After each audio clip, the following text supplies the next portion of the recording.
여러분 안녕히 주무셨습니까? 참 좋은 아침입니다. 우리 9월 3일 월요일 말씀으로 드리는 오늘의 번째 함께 합니다. 이사야서 32장 오늘은 15절부터 17절까지만 같이 읽습니다. 시작. 마침내 위에서부터 영을 우리에게 부어주시리니 광야가 아름다운 밭이 되며 아름다운 밭을 숲으로 여기게 되리라. 그때의 정의가 광야에 거하며 공의가 아름다운 밭에 거하리니 공의의 열매는 화평이요 공의의 결과는 영원한 평안과 안전이라. 오늘 이사야 조직신학 세 번째 성령이라는 제목의 하나님 말씀 증거합니다. 지금 32장 한 장을 가지고 이사야 조직신학이라고 하는 제목 하에 세 번째를 지금 하고 있는데 내일 이제 마치려고 그래요. 내일은 제목이 교회가 되겠습니다.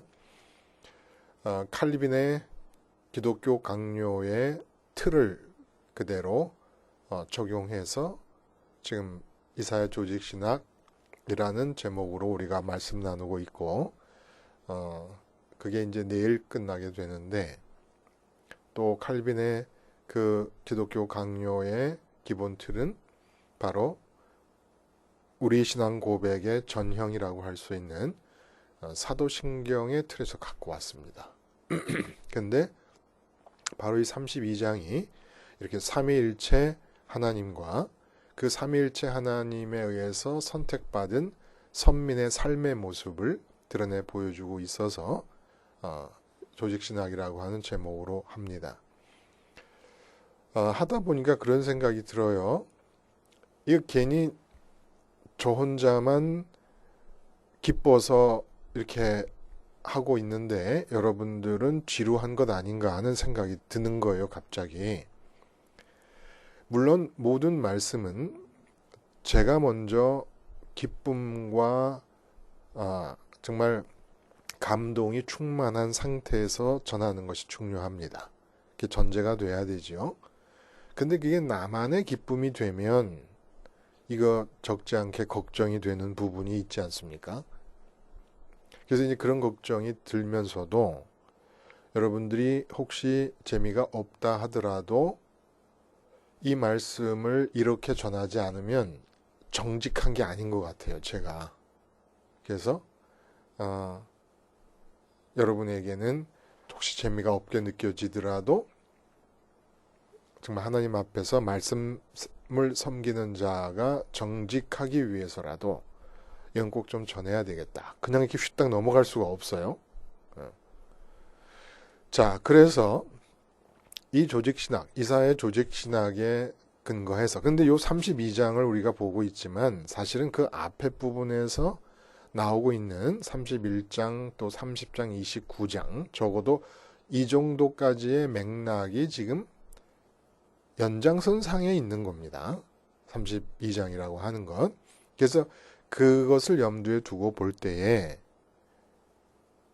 이사야의 조직신학에서 말하는 믿음이라는 것은 우리가 입으로 부르는 하나님, 입으로 하나님을 부르는 것부터도 사실은 믿음이 시작된 것이지만 온전한 믿음이라는 것은 내 믿음이 온전하냐 안 하냐를 내 스스로 확정할 수 있는 길은 입으로 부르고 있는 그 하나님을 마음으로도 보고 있느냐라는 걸 살펴보면 된다는 겁니다. 믿음이 뭡니까? 입으로 부르는 하나님을 마음으로 보는 것이다. 근데 문제는 언제나 하나님의 이름을 부를 때는 10중 8, 9가 아니라 10중 9, 10 정도는 이미 내 마음은 세상을 보고 있는 상태에서 하나님의 이름을 부를 때가 많습니다. 그래서 이제 필요한 것은 하나님을 찾는 과정이 필요하다는 거예요. 하나님을 보려면 하나님을 찾아야 돼요. 근데 하나님이 안 보이시는 이유는 뭐냐? 하늘에 계시기 때문에? 아니라는 거예요. 하나님이 영이시라서 아니라는 겁니다. 우리 마음이 이 땅 위에 있는 것들을 보고 있기 때문이다라는 거예요. 마음이 이 땅 위에 있는 것들을 그것이 무엇이든지 간에 사람이든 사물이든 사건이든 문제든 그것을 담고 있으면서 보고 있기 때문에 절대로 하나님을 볼 수가 없는 상태라는 거예요. 또 이런 상태는 범죄한 아담의 후손인 인간인 한 그럴 수밖에 없어요. 그래서 온전한 믿음이 뭐라고요? 입으로 부르는 하나님을 마음으로도 보는 것. 이게 온전한 믿음인데 이 온전한 믿음을 위해서는 꼭 하나님을 찾는 과정이 필요할 수밖에 없게 됩니다. 찾아야만 해요. 그래서 이렇게 영이시고 하늘에 계신 하나님을 마음이 보기 위해 찾을 때 우리로 하여금 그 하나님을 볼 수 있게 하는 하나님이 보이는 유일한 뷰 포인트가 있는데 그것이 바로 예수님의 십자가라는 겁니다. 그래서 예수님의 십자가 자리는 위로는 부활 승천하신 길을 따라서 정확하게 하나님 보호자가 보이게끔 하는 위치에 서 있고 그리고 세상 안에서 내 몸이 살아있는 동안에 이 마음이 세상에 대해서 죽을 수 있는 유일한 자리이기 때문에 그래서 우리 마음이 하나님을 입술로 부르는 것뿐만 아니라 마음으로도 보려고 한다면 반드시 예수님의 십자가 자리에 가야 된다는 거예요. 피난 가듯이 가라는 겁니다. 왜?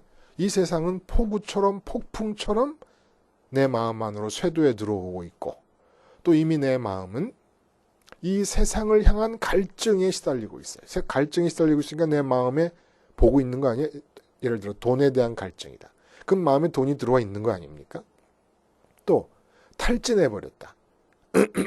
왜 탈진해요? 돈 벌려고 씨름하다 보니까. 돈이 아니라도 좋아요. 내 건강 아니면 내 자녀의 성적. 이거 사람 지치게 하는 거 아니겠습니까? 근데 마음에서 보고 있어요. 그럼 하나님을 못 본다는 거예요. 그러니까 그럴 때 어떻게 합니까?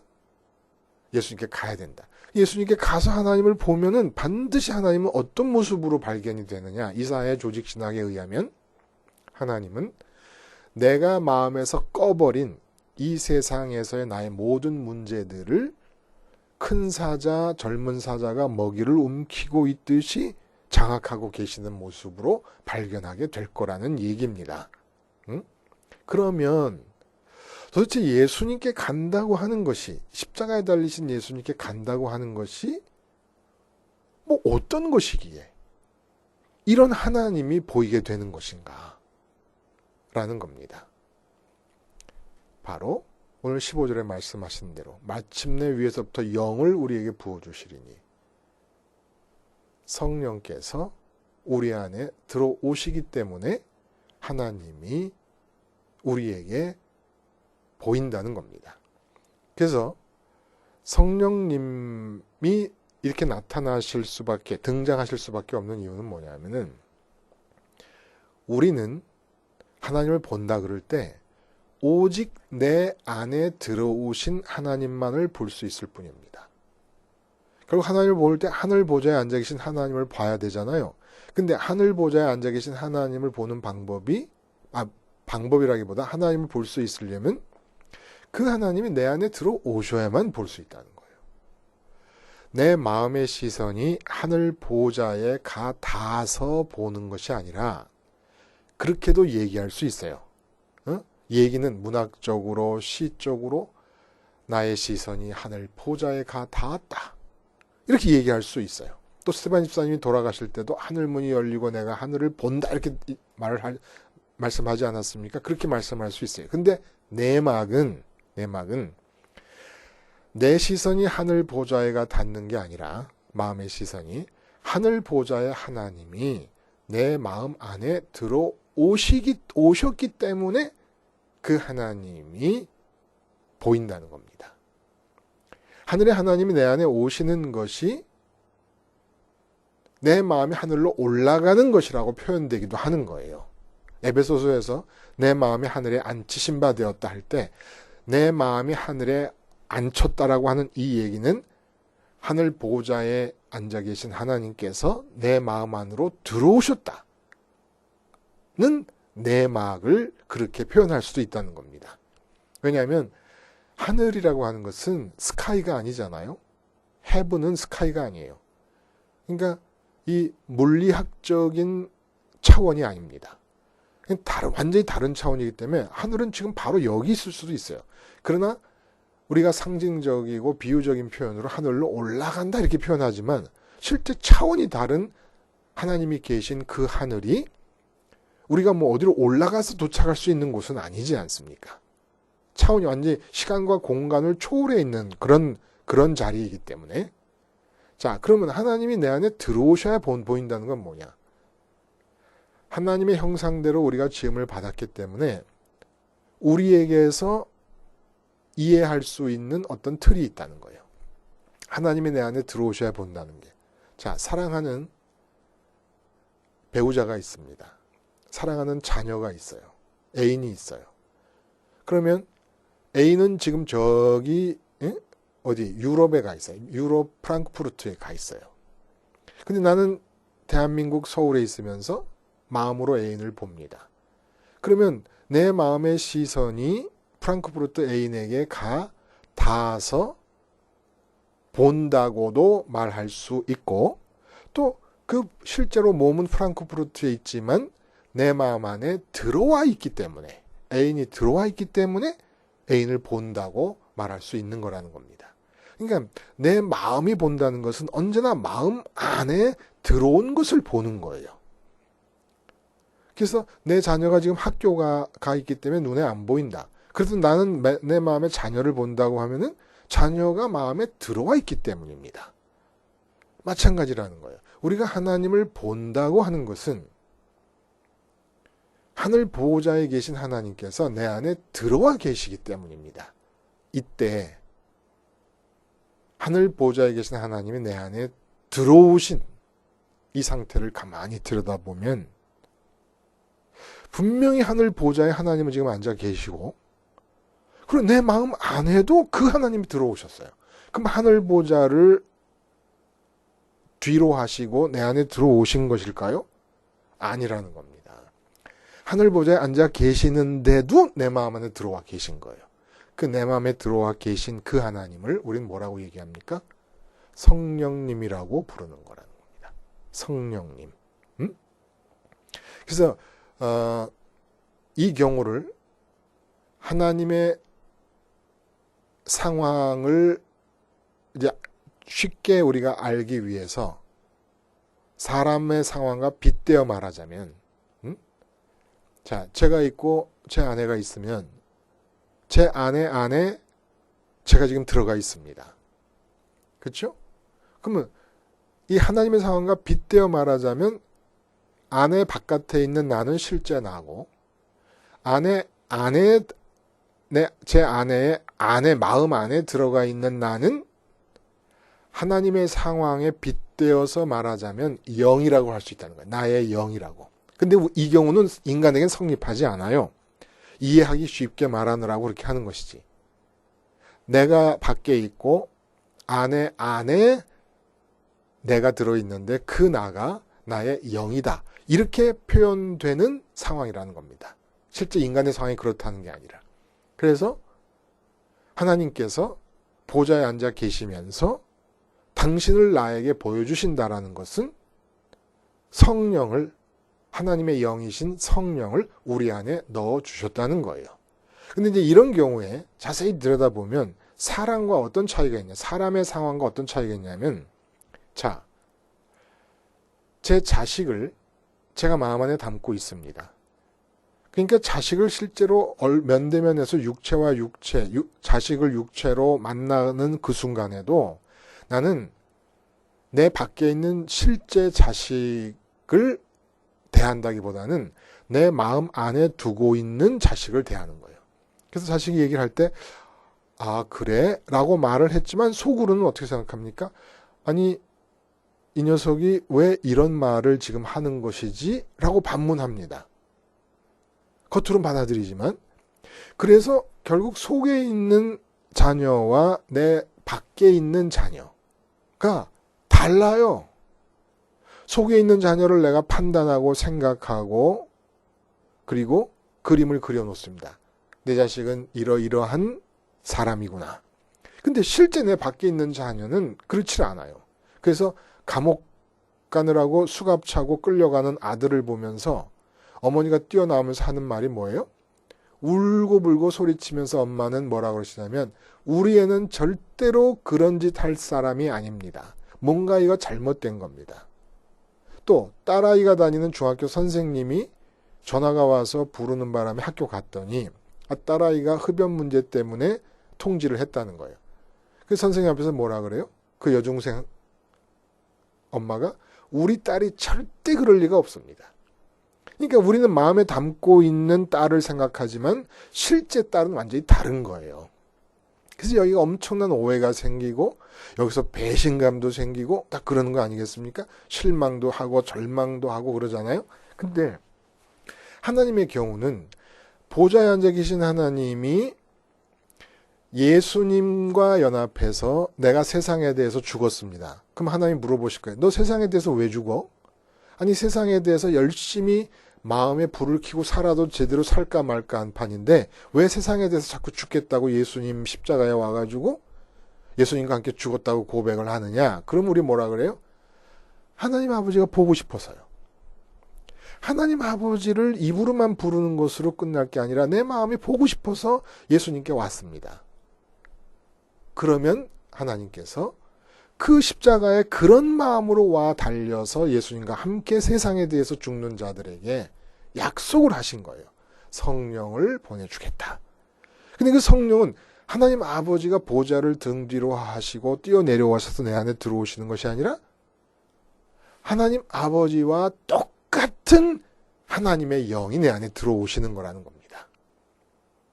이게 완전히 다른 거지요. 그래서 일체신 거예요. 내 안에 들어오신 보좌에 앉아 계신 하나님 아버지가 성령님이신 겁니다. 근데 하늘나라 보좌에 앉으신 그 아버지와 똑같으신 거예요. 생각이 똑같으시고 판단이 똑같으시고 의도가 똑같으시고 기호가 똑같으신 거예요. 기뻐하시는 일은 내 안에 들어오신 성령님이나 보좌에 앉으신 하나님 아버지나 똑같은 거예요. 근데 우리 같은 경우는 내 마음에 자녀가 들어있으면 내가 자녀에 대해서 생각하면서 우리 자녀가 기뻐할 것과 실제 자녀가 기뻐하는 것은 완전히 다를 수 있지 않습니까? 그래서 선물 사다 줬는데 시큰둥하는 거예요. 그게 뭘 원하냐 그러면 넌. 그랬더니 상상도 못할 걸 얘기하면서 그걸 사달라고 그러는 겁니다. 근데 성령님이 들어오실 때는 분명히 그 아버지 하나님, 보좌에 계신 하나님이 내 마음에 들어오시는 것이지만 완전히 일체이시라 이런 얘기입니다. 그리고 내 안에 들어온 자녀, 내 안에 들어온 아내나 내 안에 들어온 남편은 그 자체가 나한테 말을 하는 건 아니에요. 인격적이지 않다는 겁니다. 그냥 기억 속에 있는 이미지라고 할 수도 있어요. 근데 내 안에 들어오신 성령님은 하늘 보좌에 앉아 계신 하나님과 일체이시면서 인격적이라 이런 말씀입니다. 응? 그래서 성령님께서 인격적이시기 때문에 하나님 아버지와 완전히 일체이신 상태에서 내게 해주시는 것이 뭐예요? 하나님 아버지가 무엇을 기뻐하는 것인가? 이런 걸 가르쳐 주시는 거예요. 인격적이시기 때문에. 만약에 인격적이 아니시고 우리 안에 들어온 우리의 아내나 남편, 자녀, 돈도 들어올 수 있으니까 이런 것처럼 그냥 우리 생각하는 대로 우리 안에서 만들어지는 우리가 창조하는 거예요. 사실은 내 자녀가 내 안에 들어오 있으면 내 마음대로 생각하면서 내가 자녀를 만들어냅니다. 근데 그 자녀는 내 속에 들어온 자녀는 인격적이질 않아요. 한마디도 안 해요. 내가 뭐라고 만들어내든지 간에 이거는 진짜 나가 아닙니다. 이런 말을 안 해요. 근데 성령님께서는 내 안에 들어오셔서 인격적이시라서 인격적이시라는 것은 무엇입니까? 말씀을 하신다는 거예요. 가장 대표적으로. 그래서 그 4절에 본 말입니다. 3절과 4절을 보면 4절에 조급한 자의 마음이 지식을 깨닫고 어눌한 자의 혀가 민첩하여 말을 분명히 할 것이라. 이런 말씀이 있지 않습니까? 이게 다 거기서 나오는 얘기예요. 참 이사야가 기가 막힌 말씀들을 좀 하고 있어요. 좀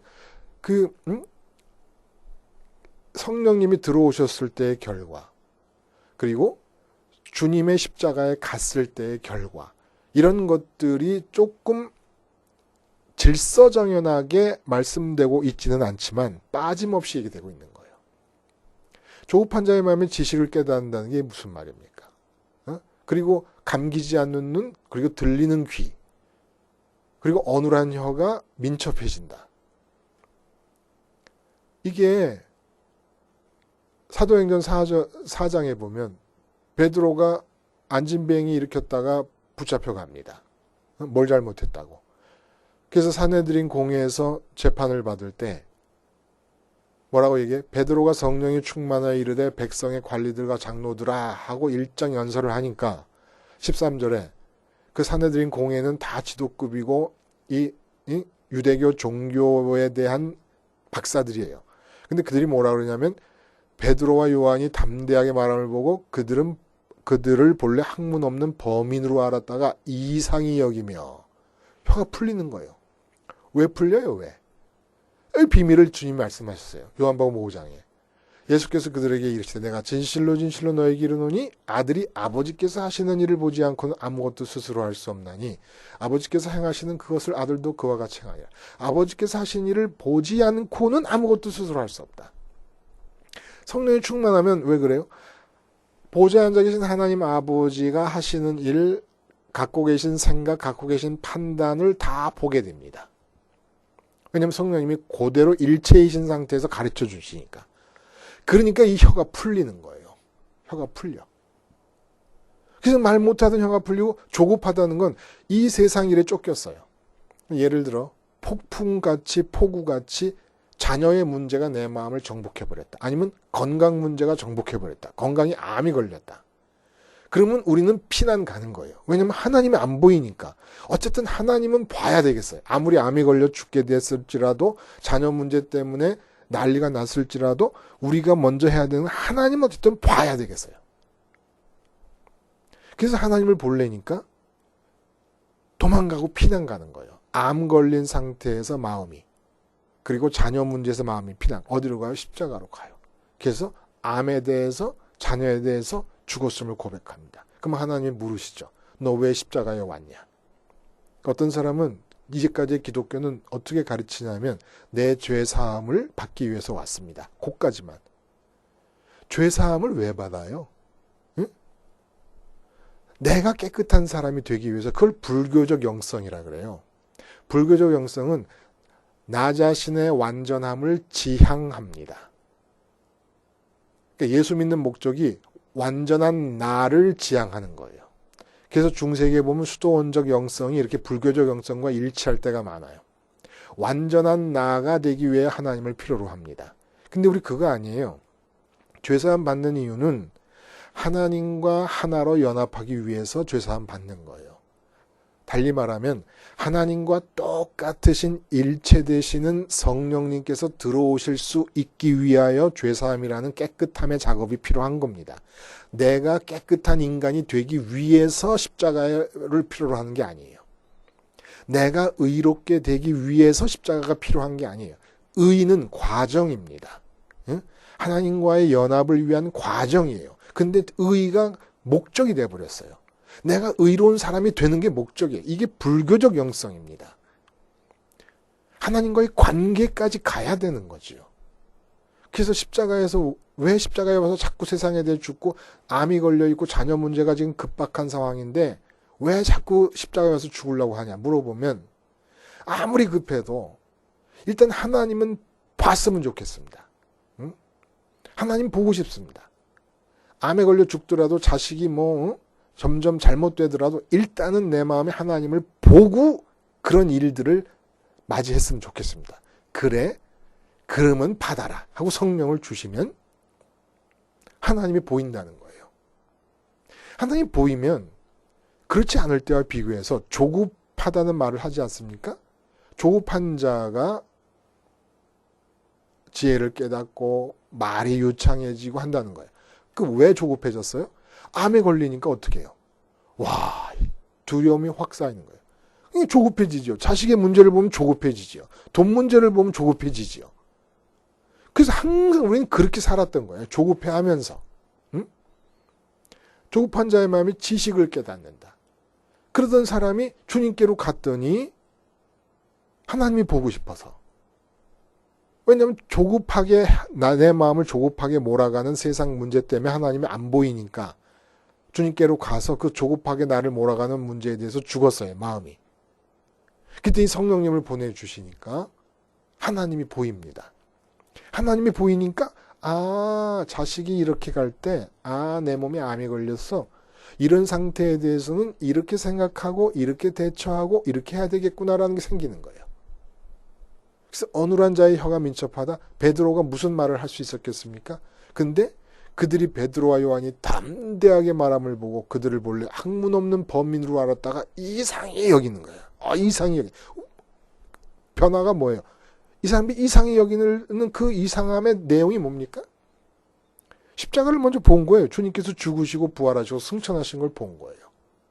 마음에 예수님밖에 없어요. 죽었다 부활하신 예수님밖에 다른 생각이 없어요. 이들에게는. 그랬더니 오순절 성령님이 임하신 겁니다. 오순절 성령님이 임하시니까 이 세상에서 달리 배는 게 없는 거지요. 왜냐? 성령님의 전공 과목은 그럼 뭐 같아요? 능력을 주셔서 막 병고침을 일으키는 게 성령님의 전공 과목 같아요? 메인 전공, 주전공이 뭐예요? 이런 것은 사실 어떻게 보면 성령님의 주전공에 비하면 너무 아무것도 아닌 겁니다. 병 고친다든지 다른 은사를 받는 것들은 그것이 너무너무 귀중하고 소중하지만 전공에 비하면 성령님의 전공 과목이 우리에게 허락하시는 은총에 비하면 이건 사실 아무것도 아니라는 거예요. 그래서 사도 바울도 은사 같은 것은 안 받는다고 죽고 사는 문제는 아니라는 것을 분명히 밝히지 않습니까? 교회의 덕을 위해서 은사들을 다양하게 주시지만 그러면 성령님의 전공 과목은 뭡니까? 성령 받고 보면요. 지금 내가 암이 걸렸잖아요. 근데 암이 걸린 그 몸보다 살아계신 하나님이 더 우선적이고 더 확실하게 보입니다. 성령 받으면 제 앞에서 아내가 말하고 있잖아요, 지금. 근데 그 아내보다 내 남편보다 살아계신 하나님이 더 훨씬 우선적이고 더 뚜렷하게 나의 현실이 되십니다. 이것은 어떤 경험이냐 하면은 베드로가 변화산에서 영화롭게 변모하신 예수님을 볼 때의 그 경험이에요. 그러니까 아내도 하나님의 빛 때문에 하나님의 빛이 내 눈을 확 이렇게 향해 오게 되면 그 주변에 다 시커멓게 그 어둠 속에 가리면 잘 안 보이지 않습니까? 이런 상태가 되는 거예요. 이게 성령님의 전공 과목입니다. 산헤드린 공회 회원들이 몽둥이를 들고 생사 여탈권을 쥐고 여탈권을 직접 쥔 건 아니라도 로마에 의뢰를 하면 베드로, 요한 좀 죽일 수 있지 않습니까? 예수님도 죽였으니까. 그런 상황인데 베드로가 뭐라 그래요? 베드로와 요한이 살아계신 하나님이 내게 말씀하고 계시는데 내가 너희 말 듣는 게 좋으냐? 하나님 말씀 듣는 게 옳으냐? 그러니까 하나님이 보이니까 산헤드린 공의회가 생사 여탈권을 쥐고 협박을 해도 어둠 속에 묻혀버립니다. 하나님을 보고 있는 중에 어둠 속에서 누가 뭐라고 짜자짜자짜자짜자 하는 거예요. 그러니까 베드로가 뭐라 하냐면 그 어둠 속에서 말하는 너희들이 누구냐? 난 지금 하나님이 보이고 하나님이 들리기 때문에 너희 말이 잘 안 들리는데 어떻게 하면 좋지? 이렇게 얘기를 지금 하는 거라는 겁니다. 돈 문제가 있어요. 돈 문제가 나를 막 조급하게 몰아. 근데 정신 차려가지고 나는 선민이다. 내 입으로만 하나님을 부를 게 아니라 입으로 하나님 부르면서 마음은 돈 문제만 바라보고 기도할 게 아니라 마음으로 한번 하나님을 보자. 그러지 않니 돈 문제에 대해서 죽어야 되겠구나 하고 십자가에 가서 주님과 함께 죽었음을 고백합니다. 돈 문제가 아무리 급해도 내가 돈 문제에 대해 죽었습니다. 그때 하나님께서 성령을 보내주세요. 성령을 보내주시니까 하나님이 환히 보이세요. 하나님 환히 보이시니까 내 삶에서 돈 문제는 어둠 속에 묻혀버려요. 그리고 자세히 들여다보면은 하나님께서 그 돈 문제도 손에 움켜쥐고 계세요. 손이 움켜쥐고 계시는 바람에 하나님의 주목 때문에 돈 문제가 보이질 않아요. 하나님 손 안에 들어가 버렸으니까. 그렇게 될 때 어떤 일이 일어납니까? 하나님이 어둠 속에 묻혀있는 내 아내, 내 자녀에 대해서 하나님이 밝히 보고 계시면서 아내와 자녀, 나는 못 봐요. 하나님을 보, 하나님의 빛이 비치느라고 하나님의 빛을 보다 보니까 다 어둠 속에 묻혀가지고 못 보는데 하나님이 밝히 보시면서 성령님을 통해 아내에게 이렇게 말하고 자녀에게 이렇게 행동하고 또 사업장 나가서 돈이 없는 상태에 대해서 이렇게 대처해 나가라. 가르쳐 주시는 거예요. 그렇게 성령에 의해서 살게 되면 도대체 어떤 일이 일어날까, 우리는, 우리 삶에는. 그게 내일 말씀해 주시는 거라는 겁니다. 그래서 성령님이 들어오셔서 하나님 외에는 세상이 안 보이는 상태로 세상을 사는 자들이 교인이에요. 다시 말씀드려요. 성령님이 들어오시는 바람에 내 눈앞에 아니면 내가 손으로 만질 수 있을 정도로 가까이 있는 이 세상 그 누구보다 그 어떤 것보다도 더 우선적으로 살아계신 분으로 하나님을 뵙게 되면서 세상 게 다 어둠에 묻혀버립니다. 이렇게 하나님만 밝히 보는 가운데 세상이 어둠 속에 있는 가운데서 삶을 사는 자들이 교인인데 그들의 삶은 어떤 모습일까? 라는 것을 내일 이사야가 우리에게 가르쳐주고 계십니다. 기도하시겠습니다. 하나님 아버지, 혹시 삼위일체 이 단어만 들어도 마음의 즐거움이 솟아납니다. 정말 이게 웬 떡입니까?